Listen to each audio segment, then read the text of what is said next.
GSM এর পূর্ণরূপ কি ও গ্রাম পার স্কোয়ার মিটার। টিএলএস এর পূর্ণরূপ কি ও ট্রাফিক লাইট সিস্টেম।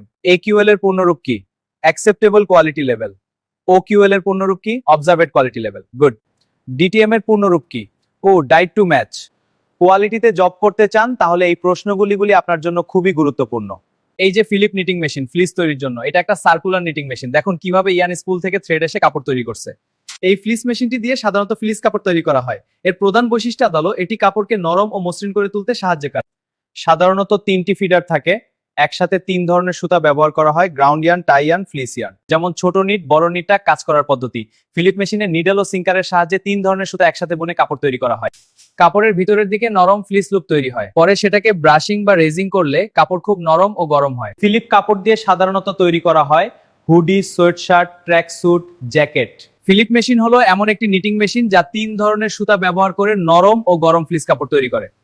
ফিলিপস মেশিনের গুরুত্বপূর্ণ বিষয় হলো এর ক্রিল এবং সিলিন্ডার। ক্রিল থেকে সুতো এসে সিলিন্ডারে বুনন হয়, এটা দক্ষ উৎপাদন দেয়। ক্রিল সুতার কোণ ধরে রাখে, ফিডার দিয়ে সুতা মেশিনে প্রবেশ করে।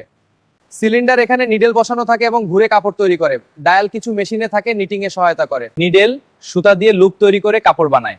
সিঙ্কার লুপ ধরে রাখে এবং কাপড় তৈরিতে সাহায্য করে। ক্যামবক্স নিডেলের উঠানামা নিয়ন্ত্রণ করে। টেক ডাউন রোলার তৈরি কাপড় নিচে টেনে নেয়। স্প্রেডার কাপড়কে সমানভাবে ছেড়ে দেয়। লুব্রিকেশন সিস্টেম তেল সরবরাহ করে। গেজ কি? গেজ মানে হলো 1 ইঞ্চির মধ্যে কতগুলো নিডেল আছে। উদাহরণ 18 গেজ 1 ইঞ্চিতে 18টা নিডেল, 24 গেজ 1 ইঞ্চিতে 24টা নিডেল। গেজ বেশি হলে কাপড় পাতলা ও ফাইন হয়, গেজ কম হলে কাপড় মোটা হয়। ধন্যবাদ। জিএসএম কিভাবে নিয়ন্ত্রণ করা হয়? জিএসএম গ্রাম পার স্কোয়ার মিটার মানে হলো কাপড়ের ওজন। ফিলিপ মেশিনে জিএসএম নিয়ন্ত্রণ হয় কয়েকভাবে। ভিডিকিউ পুলি, স্টিচ লেন বাড়ানো বা কমানো হয়। ইয়ার্ন কাউন্ট, সুতার কাউন্ট, মোটা সুতা হলে জিএসএম বেশি হয়। টেক ডাউন স্পিড, কাপড় টানার গতি কম বেশি করলে জিএসএম পরিবর্তন হয়। মেশিন আরপিএম, মেশিনের স্পিডেও কিছুটা প্রভাব পড়ে। টেক ডাউন রোলার কাপড় কথা ঠিক করে, বেশি টানলে জিএসএম কম হয়, কম টানলে জিএসএম বেশি হয়।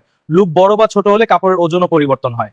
ফিলিপ মেশিনে ভিডিকিউ পুলি, সুতার কাউন্ট এবং টেক ডাউন টেনশন দিয়ে মূলত জিএসএম নিয়ন্ত্রণ করা হয়। ফ্লিস মেশিনে সাধারণত জিএসএম কাপড় তৈরি হয়। ফিলিপ মেশিনে সাধারণত মোটা ও গরম কাপড় তৈরি করা হয়, তাই এর জিএসএম সাধারণত একটু বেশি হয়। সাধারণ জিএসএম 220, 240 জিএসএম হালকা ফ্লিস কাপড়, 240, 260 জিএসএম মাঝারি ফ্লিস কাপড়, 280 জিএসএম, 300 জিএসএম মোটা ফ্লিস কাপড়, 300 জিএসএম, 320 জিএসএম এটা বেশি মোটা ফ্লিস কাপড় হয়। এই কাপড় দিয়ে যা তৈরি হয় hoodie, sweatshirt, jacket, track suit. Philip মেশিনে সাধারণত 240 জিএসএম থেকে 300 জিএসএম এর মধ্যে কাপড় বেশি তৈরি করা হয়। গ্রাউন্ড সুতা কাপড়ের প্রধান ভিত্তি, এটি কাপড়ের পুরো কাঠামো ধরে রাখে। সহজ কথায় এটি ছাড়া কাপড়টি সঠিকভাবে দাঁড়াবে না। এটা হলো ফ্যাব্রিকের মূল বেস, পুরো কাপড়ের স্ট্রাকচার ধরে রাখে। সহজভাবে টাই ইয়ার্ন, এই ইয়ার্ন গ্রাউন্ড আর ফ্লিসকে একসাথে বেঁধে রাখে। এবং সহজভাবে এটা হলো আঠা বা সংযোগকারী যা সবকিছু ধরে রাখে। ফ্লিস ইয়ার্ন এটা কাপড়ের ভেতরের নরম ফাজি অংশ তৈরি করে। সহজভাবে যেটা পরে গরম আর আরাম লাগে সেটাই ফ্লিস।